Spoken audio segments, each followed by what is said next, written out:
17 até 3, 9. 2,17 de Gálatas. Mas, se procurando ser justificados em Cristo, fomos nós mesmos também achados pecadores, dar-se-á o caso de ser Cristo ministro do pecado? Certamente que não. Porque se torno a edificar aquilo que destruí, a mim mesmo me constituo transgressor. Porque eu, mediante a própria lei, morri para a lei, a fim de viver para Deus, estou crucificado com Cristo. Logo já não sou eu quem vive, mas Cristo vive em mim. E esse viver que agora tenho na carne, vivo pela fé no Filho de Deus, que me amou e a si mesmo se entregou por mim. Não anulo a graça de Deus, pois se a justiça é mediante a lei, segue-se que morreu Cristo em vão. Ó Gálatas insensatos, quem vos fascinou a vós outros, ante cujos olhos foi Jesus Cristo exposto como crucificado? Quero apenas saber isso de vós. Recebeste o Espírito pelas obras da lei ou pela pregação da fé? Se sois assim insensatos, que, tendo começado no Espírito, estejais agora vos aperfeiçoando na carne, terá sido em vão que tantas coisas sofrestes, se na verdade for em vão. Aquele, pois, que vos concede o Espírito e que opera milagres entre vós, porventura o faz pelas obras da lei ou pela pregação da fé. É o caso de Abraão, que creu em Deus, isso lhe foi imputado para a justiça. Sabei, pois, que os da fé é que são filhos de Abraão. Ora, tendo a Escritura previsto que Deus justificaria pela fé os gentios, pré-anunciou o Evangelho a Abraão. Em ti serão abençoados todos os povos, de modo que os da fé são abençoados com o crente Abraão. Nós vimos pela parte da manhã que esta situação que o apóstolo Paulo descreve no capítulo 2 e 3 foi muito constrangedora, muito, assim, muito chocante. A coisa, né, Marcela querida, foi mais ou menos assim. Paulo tinha saído numa viagem missionária, né, Welkner? Aí ele já tinha ficado um ano na igreja de Antioquia com Barnabé, ensinando a igreja o evangelho que ele recebera, né, da parte do Senhor, e foi revelado para ele. Não foi Pedro que deu, nem Paulo, ninguém, não veio de homem nenhum. E quando fala homem, não inclui os apóstolos, inclusive, né?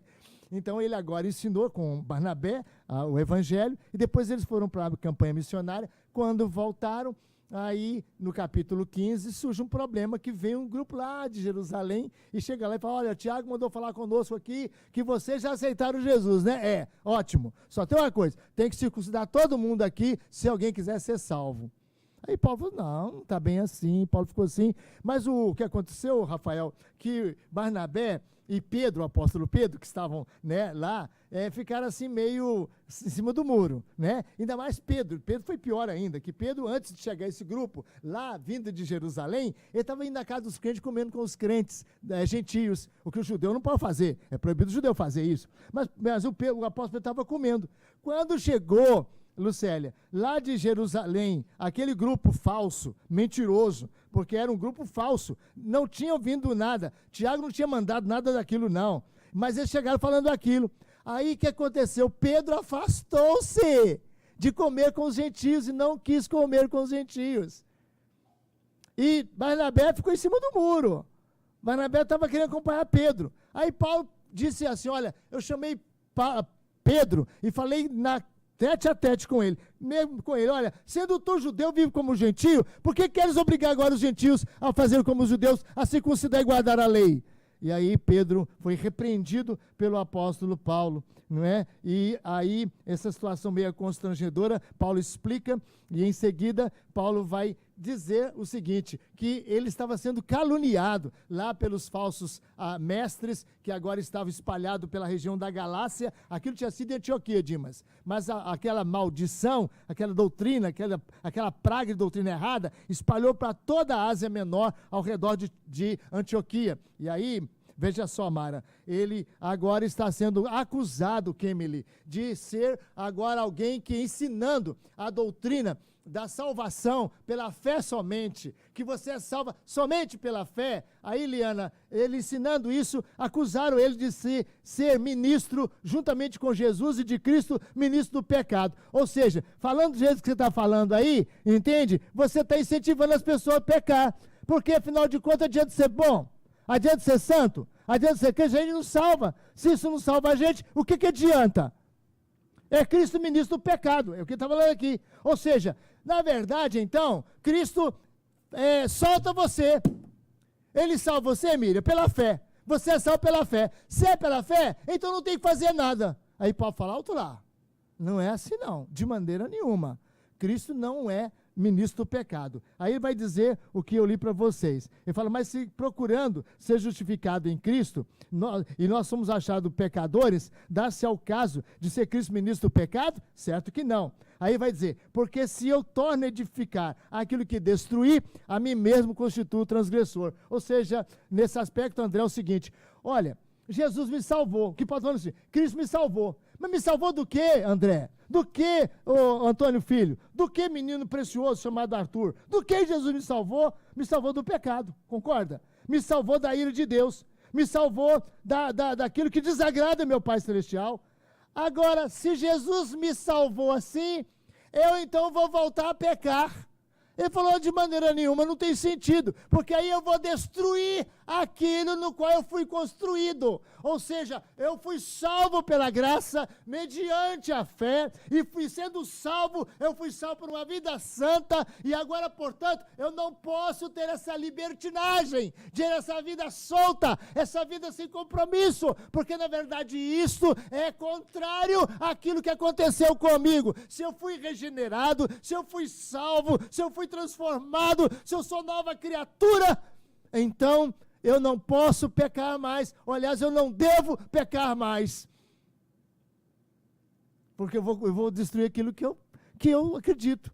É aquela história que você deve ter lido, muito ilustre aniversariante desse dia, amadíssimo seminarista Robson. Depois vocês podem dar um grande abraço no Robson aí na porta, entende? Pela bênção que Deus concede a ele hoje. Mas você lembra que uma certa pessoa falou com Lutero assim, ah é? Então eu sou salvo somente pela fé? Então eu posso pecar?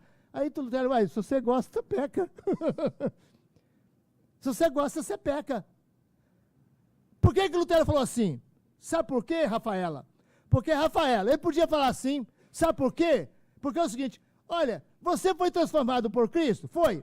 Foi regenerado? Foi. Foi salvo? Foi. Foi transformado? Foi. Como é que você vai me dizer que você gosta do pecado?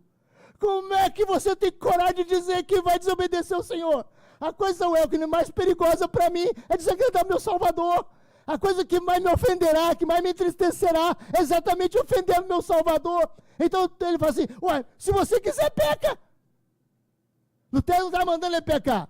Lutero está fazendo um teste com ele, dizendo, olha, se você acha, então, que salvo, você pode debandar-se no pecado, é porque salvo você não foi. Entendeu agora? Simples assim. Simples assim, né, Reinaldo? Se você foi transformado, mas você deseja pecar, então, você não foi transformado. Então, é isso que Paulo vai dizer agora aqui. Então, não posso destruir aquilo que eu, na verdade, porque eu vou construir a mim mesmo transgressor. Aí vai dizer, porque eu, mediante a própria lei, morri para a lei, a fim de viver para Deus. Nesse sentido, ele fala, olha, eu fui morto pela lei. O salário do pecado é a morte. A lei decreta que quem peca faz o quê? Morre. Então Paulo fala, eu morri para a lei, a fim de viver para Deus. E aí agora ele vai dizer daquilo que é uma joia de ouro, né, que eu falei pela manhã, da doutrina, ou de ouro da doutrina reformada, que é chamada união mística com Cristo. Ou seja, no momento em que eu recebi meu Salvador, eu entrei num pacto, numa aliança, numa aliança poderosa de fé com Jesus, de maneira que a minha vida é dele e eu sou dele, ele é meu. Então há, na verdade, uma união tão mística, de sorte que tudo o que era de Cristo é meu. E tudo que era meu foi transferido por Jesus. Os meus pecados ele levou e a justiça dele foi atribuída a mim. Há uma união, portanto, mística. Há uma união mística, portanto, no nosso Redentor. E aí, Paulo vai dizer que eu não mais vivo porque eu fui crucificado com Cristo. Até brinquei pela manhã, pedindo licença aos crentes, irmãos aqui que vieram da Igreja Batista, né? Porque a gente sabe que o batismo bíblico é o batismo por aspersão, né? Depois a gente conversa e depois ensino isso mais apropriadamente, não dá tempo agora, né? Mas eu brinquei e falei assim, olha, eu sei que vocês que vieram da Batista foram batizados por imersão, não é verdade? E a imersão significa que vocês foram colocados nas águas, não é assim, Marta? Mas foram colocados inteiramente. Se o seu pastor deixou só o nariz de fora, está errado. Ele tem que pôr você todo dentro da água. Por que isso, André? Porque significa sepultamento, certo? Então eu falei, apesar de achar que não é assim que é o batismo, né, que deve ser, apesar de eu achar, mas eu acho lindo, e é por isso que os presbiterianos não batizam os crentes batistas que vêm para cá. Você não foi batizado, você, né, da Assembleia não foram batizados, nem ninguém de vocês foram batizados, nem serão batizados. Por que o presbiteriano não liga, não se importa com essa questão da forma batismal? O mais importante é o que aconteceu no seu coração. Não adianta você ser batizado no batismo mais certo. Se o seu coração não for de Jesus, você vai para o inferno com o seu batismo, porque não vai salvar você batismo. Quem salva você é Jesus Cristo, é a fé, é a graça de Deus. Você não é salvo somente pela fé. Paulo vai dizer isso aqui, pela graça de Deus, mediante a fé no Senhor Jesus. Mas eu falei que eu acho, né, Marcela, simpático, né? Eu acho simpático, não foi, Rafael, que eu falei? Que essa ideia, Wesley, de sepultar é linda. Porque é exatamente a ideia que Paulo vai dizer agora da crucificação. Eu fui crucificado. Espera, quando diz que alguém foi crucificado, e a crucificação era a morte horrenda, era a pior morte, era a morte terrível, entende? Eu fui crucificado, eu fui amaldiçoado, eu fui colocado no Calvário com meu Salvador. Ele estava ali, mas eu estava nele, ele estava no meu lugar, ele estava morrendo em meu lugar, eu estava nele, portanto, e ele estava fazendo o que eu tinha que fazer, e Deus colocou sobre ele a ira que era sobre mim, veio sobre ele o que disse o profeta Isaías. Então, aí o apóstolo Paulo vai falar disso agora. Então eu fui crucificado com ele, ou eu fui morto, vamos dizer assim, fui sepultado. E que você foi sepultado, né, Joelma? Quando você levantou, era outra Joelma, não era mais aquela ficou lá na sepultura, aquela acabou definitivamente, agora regenerada, você é uma outra criatura, e agora nessa outra criatura, Davi, a gente é diferente, não é? É por isso, né, Miriam, que é difícil a gente ver certas coisas, né, no crente, não é? A gente até suporta, a gente também tem muita coisa ainda que está sendo na santificação tirada, mas não é apropriado, né? Não é apropriado, né? O crente, né, é um crente fervoroso, dedicado, não sei o quê, mas não é fiel ainda, não está o seu dízimo, ainda vai para certas baladas, ainda ouve certo tipo de música tão estranha e tal, ou se não, fala palavrão. A gente não entende isso. Isso não cabe na cabeça da gente, não dá. Por quê? Porque se você é, Eutália, uma nova criatura, minha irmã, você nasceu de novo, você foi regenerada de uma nova semente, você tem novo gosto, nova vontade, nova atitude, nova maneira de vida, você é uma nova criatura. E aqueles que estão em Cristo Jesus são nova criatura, porque as coisas passadas, as coisas antigas já passaram, eis que tudo você fez novo, não é verdade? Não tem jeito, não tem jeito. Então Paulo vai dizer que eu fui crucificado e fui ressuscitado, Fred. Eu fui ressuscitado. E agora a ressurreição é isso, Bárbara, é uma nova vida de Deus em mim. E Paulo vai dizer que eu agora não vivo mais eu, Cristo vive em mim. E ele vai dizer, olha, e esse viver que tenho na carne, eu vivo pela fé no Filho de Deus que me amou e a si mesmo entregou por mim. E aí vem o versículo 21, olha aí para mim, versículo 21. Esse versículo é chamado a joia de ouro do livro da carta de Paulo aos Gálatas. Essa carta é chamada Carta da Liberdade Cristã. E aqui está, irmãos, o cerne. Nesse pequeno versículo 21 está o resumo absoluto de toda essa carta. Paulo fala, eu não anulo a graça de Deus, porque se a justiça é mediante a lei, segue-se que morreu Cristo em vão. Duas coisas importantes aqui, graça e cruz. Evangelho é isso.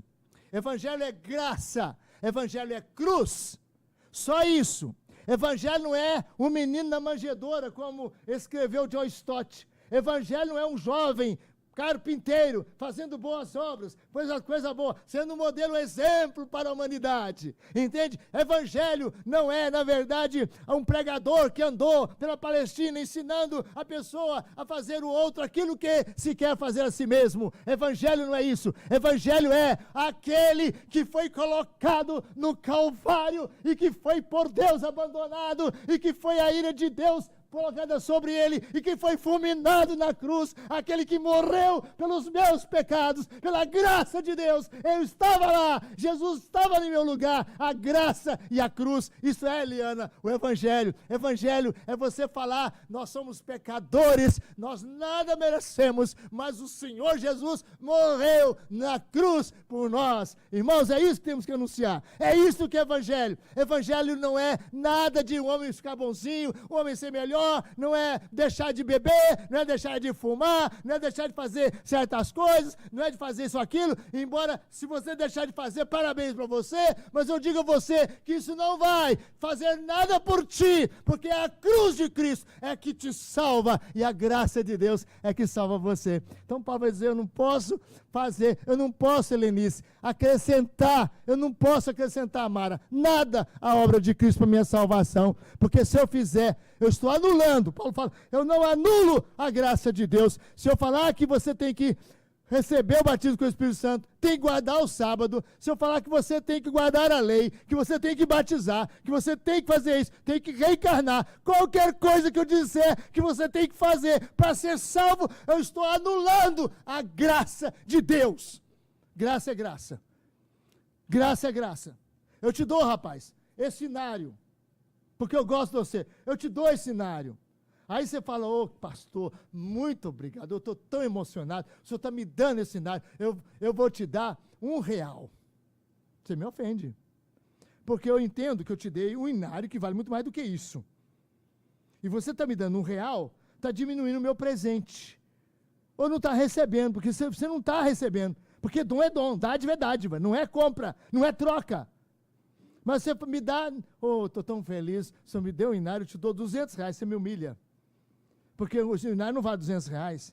Qualquer coisa que você fizer em relação à troca, você está anulando. A graça é graça, e graça é salvação exclusiva, somente pela graça, e só a graça é que nós dizemos e que nós anunciamos. Então, meus irmãos, a cruz, a graça e a cruz de Cristo é a suma, é tudo na verdade. E aí, eu não vou pregar muito sobre isso aqui, no próximo versículo, uma vez que os meus ilustres seminaristas já passaram por essa estrada, eu estou apenas nem pavimentando, porque eles pavimentaram muito bem, eu estou só andando com vocês, olhando as belezas que os seminaristas já construíram aqui nesse bendito texto, e o Robson pregou na última vez aqui, em 3 de 1 a 5, e ele mostrou para nós a verdade extraordinária, tremenda, de que quando alguém vem trazer uma doutrina falsa, essa pessoa está sendo inspirada pelo Satanás. A doutrina falsa sai do âmago do diabo, ou seja, quando a pessoa acredita que ela tem que fazer alguma coisa para se salvar, essa doutrina é do inferno, porque ela está diminuindo, ela está desprezando, ela está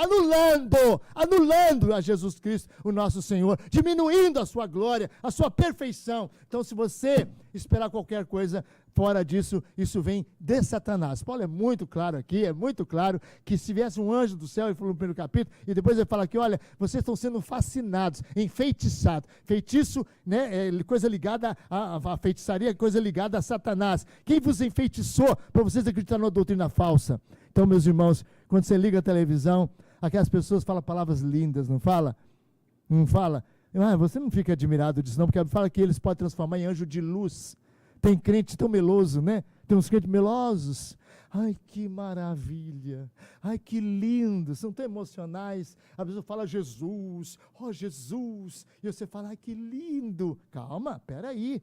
Não esqueça, eu era pastor bem jovenzinho lá em Teófilo Otoni. Chegou 3 rapazes, carequinhas, entendeu? Com a roupa um pouco meio diferente. Entraram os 3, tinha terminado o culto, quinta-feira.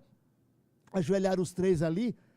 Rapaz, para que aconteceu isso? Uma irmã começou a glorificar, entendeu? Eu era bem novinho lá, a irmã começou a glorificar, pastor, olha que lindo, pastor, que coisa linda, reverindo. Olha que coisa maravilhosa, reverindo. Eles vieram aqui para adorar Jesus. Que coisa maravilhosa. E eu falei, calma, minha irmã, calma. Vamos. Aí quando eles terminaram, sentaram, eu fui cumprimentá-los, como é que é o seu nome? Falaram uns nomes estranhos lá, né? Aí eram budistas.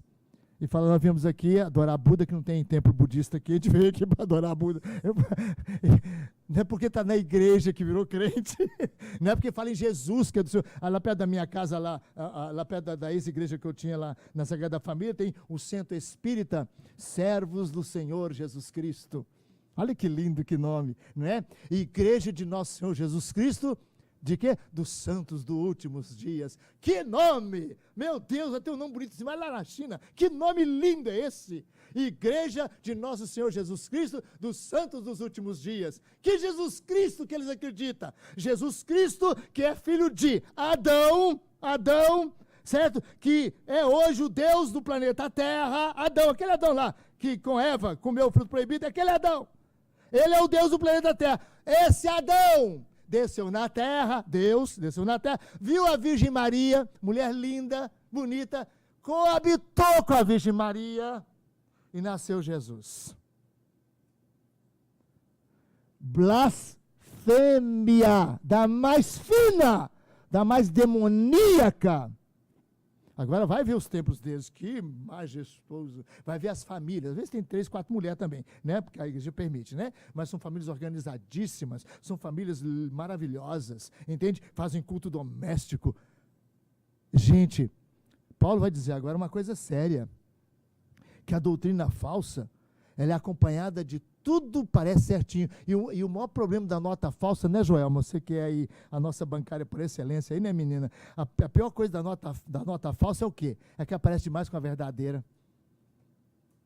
Não é isso? Uma nota falsa, ela tem 99% de igualzinho à verdadeira, porque senão não passava. Só tem um detalhe falso. E aí a gente pega, o bancário não, é treinado, né? Mas a gente, às vezes, passa, né? Mas a religião falsa é a pior coisa, porque, Lourdes, é a mesma coisa. Vê o cara pregando na televisão, você fala, oh, glória, aleluia, oh, maravilha. Calma, irmão, calma, espera mais uns 3 sermões, não vá nesse não, porque daqui a pouco ele vai dizer para você, olha, se você não guardar o sábado, está perdido. O domingo é a marca da besta. Entende só? Então vamos lá. Paulo vai dizer agora no capítulo 3 de Gálatas, e ele vai continuar dizendo sobre isso aqui. Ele vai dizer que nós recebemos o Espírito Santo pela pregação da fé. Não é isso que você escuta aí, gente. O que você escuta nessas igrejas de falsidade é que o Espírito Santo é uma coisa, sabe? Nem é uma pessoa, não. É quase uma coisa que você faz umas certas atitudes e você recebe. Você quer falar em línguas? Você quer receber o Espírito Santo? Vem na minha igreja, eu vou dar o Espírito Santo para você. Como então? Você vai fazer isso, você tem que fazer aquilo, você tem que se consagrar, você tem que deixar o vaso limpo para que o Espírito entre na sua vida. O vaso tem que estar todo limpinho para ser um vaso de honra.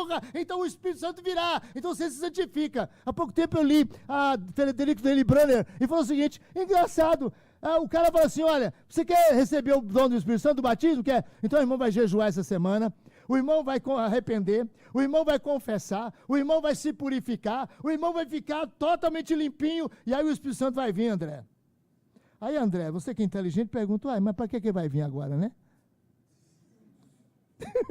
Você entendeu, Antônio? Deu para entender, Antônio? Você tem que fazer tudo isso, Antônio, para receber o Espírito Santo. Tem que ser um menino maravilhoso, perfeito, um obediente, uma coisa linda para o Espírito Santo vir. Você vai que vem que nada, não precisa vir, mas não. Concorda? Para que ele vem? Se ele vem para salvar, se ele vem para santificar, se ele vem para transformar, então, se eu tiver que fazer alguma coisa, eu estou errado. E Paulo vai dizer exatamente isso. Ó Gálatas insensatos, vocês começaram pela fé e agora vocês vão continuar na carne? Vocês vão continuar na carne? Eu quero perguntar a vocês receberam o Espírito Santo porque vocês foram circuncidados? Vocês receberam o Espírito Santo porque vocês cumpriram a lei. Paulo fala, não, vocês receberam pela fé, e é pela pregação que vocês recebem o Espírito Santo. O Espírito Santo nos vem quando a palavra de Deus é anunciada, é pregada, ela atinge o meu ouvido, o meu coração é atingido, e enquanto eu estou escutando, o Espírito de Deus toma posse da minha vida e me sela para a vida eterna. Vamos ver isso? Só virar as páginas para frente um pouquinho. Efésios, olha aí comigo, por favor.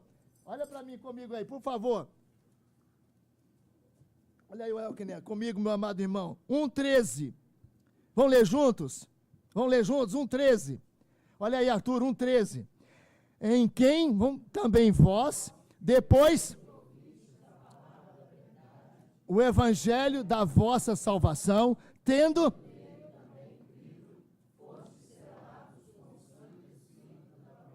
Observe isso aqui.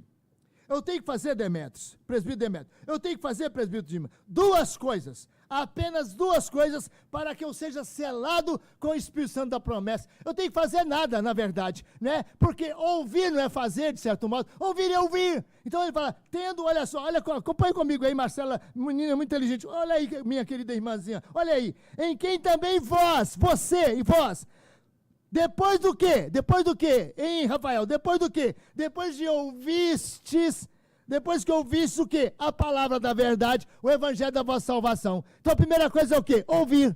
A segunda coisa, tendo também nele, querido, Reinaldo, está entendendo, Reinaldo? Duas coisas. Você ouviu, Thalia, e você creu. O que aconteceu com você? Olha o finalzinho. Fosse selado com o Espírito Santo da promessa. Você recebe o Espírito Santo pela pregação da fé. Simplesmente isso. Se alguém vier falar para você, Marta, que tem um caminho para você seguir, minha filha, que tem uma estrada difícil para você alcançar a bênção, a segunda bênção, fala, estou fora, não quero nem saber, não quero nem escutar, porque para mim, eu recebo esta graça, quando eu escuto a voz do Evangelho, quando eu creio no meu Salvador, eu sou selado com o Santo Espírito da promessa. Irmãos, é isso que é Evangelho. Evangelho é você receber, né, a justificação e receber o Espírito Santo. Então são duas coisas que estão intrinsecamente ligados, é impossível uma ser separada da outra. Você recebe o Espírito Santo porque você foi justificado, e na justificação você recebe o Espírito Santo. Por quê? Porque é o Espírito Santo que transforma você. Paulo fala, se alguém não tem o Espírito de Cristo, lembra? Esse tal não é dele. Ah, você converteu? Converti. Mas Mara, você já foi batizada com o Espírito Santo? Não sei.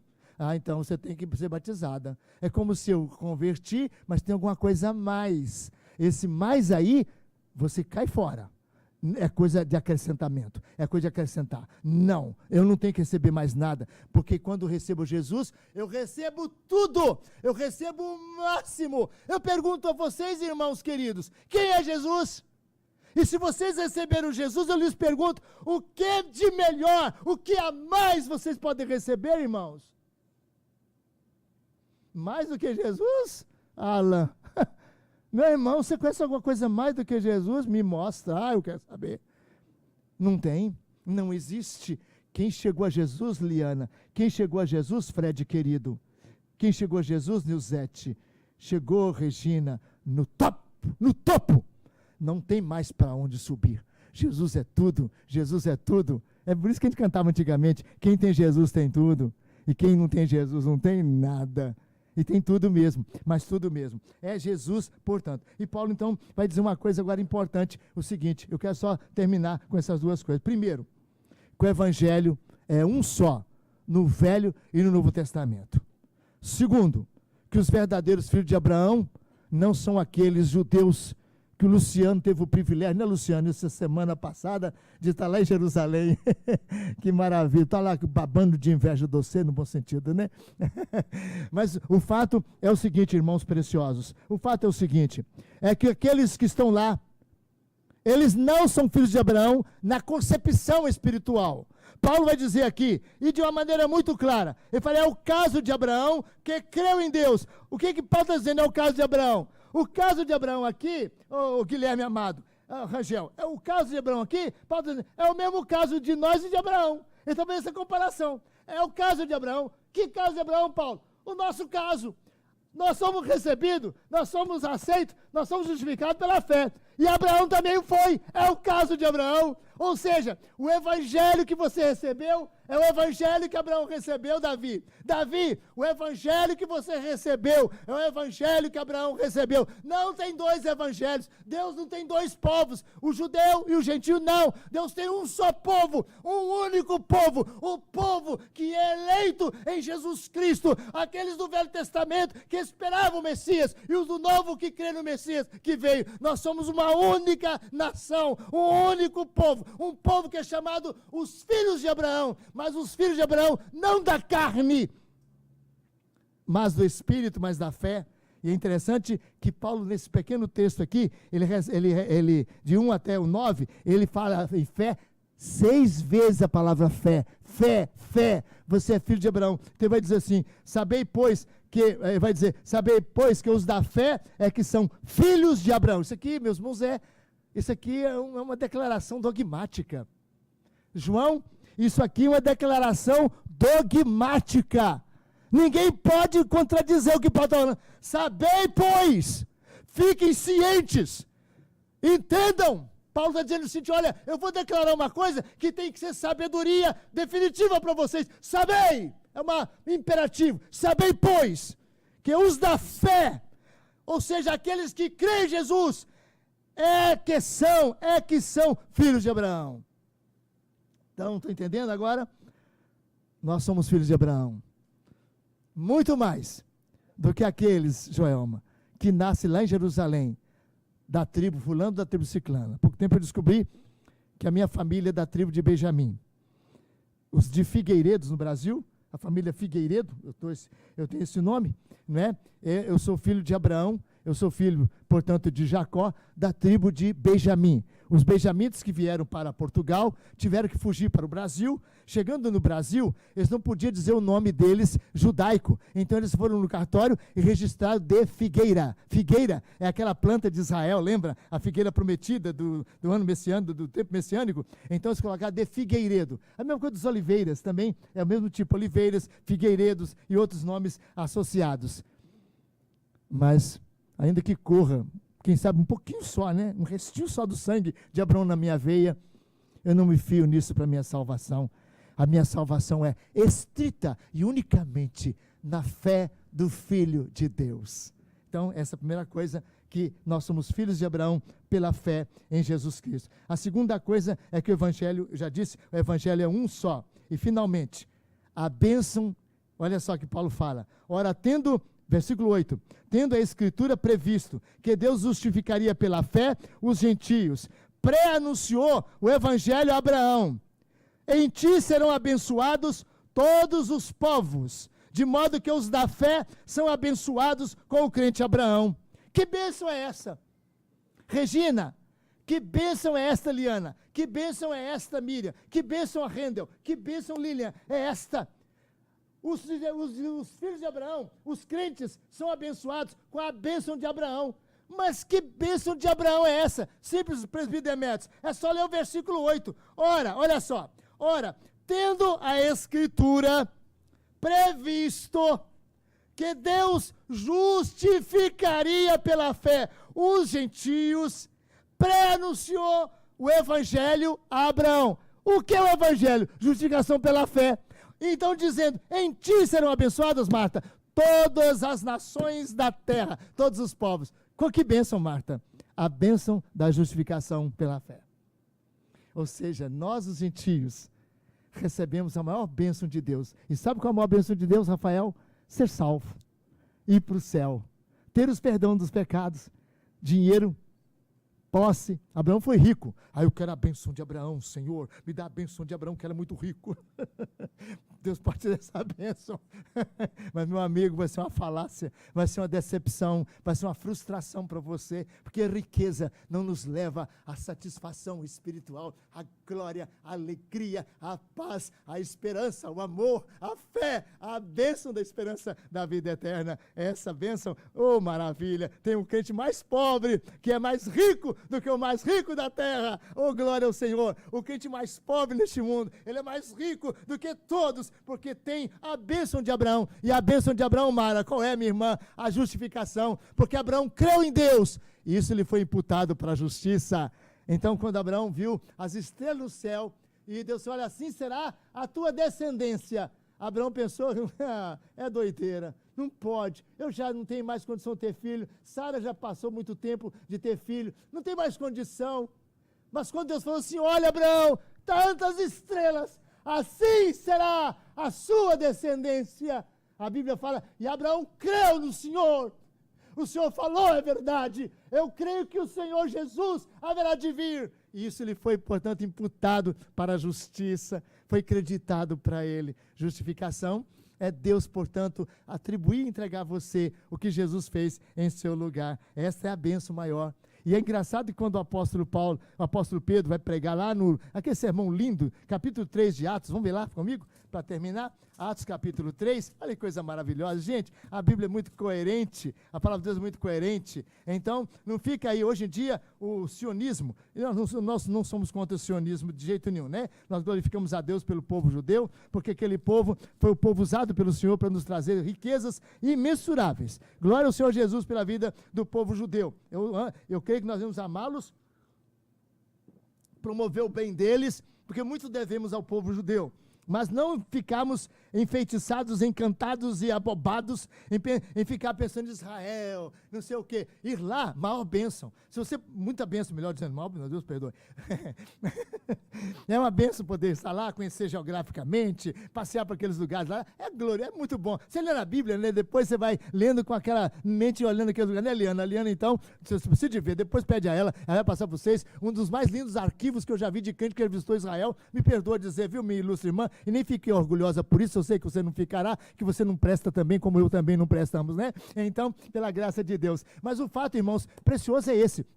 Ela fez mesmo um memorando lindíssimo sobre a sua estadia lá, e a delícia foi essa, a bênção é essa, nesse aspecto, é de fato, intelectualmente, historicamente, não é, do ponto de vista da cultura bíblica, a gente tem é bênção mesmo, mas não fica assim, é como tem muita gente, não, o povo de Israel, vamos cantar as músicas de Israel aqui na igreja, vamos trazer, né, agora o Elke está tocando um violão bonito aqui hoje para acompanhar, vamos cantar agora as músicas de Israel aqui. Calma, irmão, calma, não é? A gente tem que entender que nós somos filhos de Abraão pela fé no Senhor Jesus. Mas a coisa está tão séria que há poucos dias uma pessoa me partilhou que até algumas igrejas aí para fora estão instaurando nas igrejas as primícias. O crente dá o dízimo e agora o pastor é inteligente demais, o povo está, entendeu? Eu fico com inveja dessa inteligência. Irmão, a primícia, primeiro salário que recebe, dá na igreja, entendeu? Primícia, entendeu? É porque está no Velho Testamento. Não, meu irmão, calma, nós estamos no Novo Testamento, sobre a égide da glória de Cristo, o nosso Senhor, que de tudo que temos é dele. Mas então, meus irmãos, Pedro vai dizer, vamos ler juntos comigo? 3:26 de Atos dos Apóstolos, olha que beleza aí, vamos ler juntos? Tendo Deus ressuscitado o seu servo, enviou primeiramente a vós outros para vos abençoar. Olha só, menino Antônio, olha só, tendo Deus ressuscitado a Jesus Cristo, e por que Jesus ressuscitou? Para o quê? O pregador aí, nosso aqui, o Robson, para que ele ressuscitou? Para nossa justificação. Paulo fala isso. Para nós. Então, tendo, pois, Deus ressuscitado o seu servo Jesus, enviou primeiramente a vós outros judeus para vos abençoar. E qual é a bênção agora que eles vão receber? No sentido de que cada um se aparte das suas perversidades. Hein, Miriam? Ei, minha irmã, o Senhor quer abençoar você essa noite, sabe como, Miriam? Sabe como? Levando você ao arrependimento. Se você sair daqui arrependida, minha irmã, você recebeu a maior bênção celestial. Deu para entender, Otália? Deu para entender, Mara? Deu para entender aí, o André, o Rafael? Se você, meu irmão, se essa noite daqui arrependido e com a vida mudada, você recebeu a maior bênção do Senhor. A justificação pela fé. Essa é a bênção de Abraão. É a bênção que Deus falou para você, Lenice. É a bênção que nós recebemos de Abraão, minha irmã. É essa, a bênção da fé na graça de Deus, que nos justifica e que nos coloca diante de Deus livres e salvos pela sua misericórdia. Vamos orar? Senhor, como nós podemos agradecer o Senhor por tão maravilhosa graça, por tão inefável misericórdia, sermos chamados filhos de Deus, sermos crentes no Senhor Jesus Cristo e sermos da descendência espiritual de Abraão. Pai, glória ao nome do Senhor, porque os da fé, os que creem em Jesus, é que são filhos de Abraão. Oh, meu Deus, não deixe que isso apague da nossa memória, para que o inimigo não venha nos confundir, para que o inimigo não venha nos desviar, mas que haja em nosso coração plena convicção de fé, de que pertencemos ao Senhor, e que somos, portanto, filhos de Abraão, e que estamos no mesmo destino de um dia encontrar com Ele na eternidade, na casa do Pai, aonde, por graça de Jesus Cristo, nosso Senhor, iremos habitar. Pai, abençoe cada irmão, cada amigo que veio ao culto essa noite. Pode ser que algum adentrou esse santuário sem ter esta convicção de ser salvo pela graça, mediante a fé, para que essa pessoa se arrependa agora dos seus pecados, para que essa pessoa agora se volte para o Filho de Deus, para que essa pessoa a partir de hoje diga, eu sou filha de Deus, porque creio no Filho de Deus, o Senhor Jesus Cristo, meu Salvador. Pai, dá essa bênção, a bênção do arrependimento, que é a primeira bênção que um coração pode receber neste mundo. Pai, fica conosco, leva-nos em paz para nossa casa, faz com que vivamos, ó Deus, essa semana, comunicando com nossos amigos, contando para eles o Evangelho, que é a cruz de Jesus Cristo, que é ali onde nós somos livres da culpa, do pecado, e que tivemos a liberdade total, e agora estamos a caminho do céu, e iremos para o céu. Pai, quem sabe nessa semana algum de nós irá comparecer diante do Senhor. Oh, que o nosso coração esteja, Jesus, preparado genuinamente. Que cada pessoa que ouviu agora a Tua palavra se arrependa dos seus pecados, se arrependa da maneira como está vivendo, quem sabe de maneira mundana, de maneira, ó Deus, agradar o inimigo, agradar este mundo. Que cada um de nós, ó Deus, vasculhe o coração, se arrependa de estar, ó Deus, falando coisas que não devem, vendo coisas que não devem, andando como não deve, tendo costumes que não devem. Senhor, que Teu Espírito Santo trabalhe em nosso coração, pela justificação e salvação, exclusivamente no sangue do Cordeiro, e que a nossa vida reflita, ó Deus, esta fé viva que temos em Jesus, porque agora já não mais vivemos nós, porque fomos crucificados com Ele, mas Ele vive em nós, e o viver que nós temos agora é um viver da fé, pelo poder da fé. Fica conosco e leva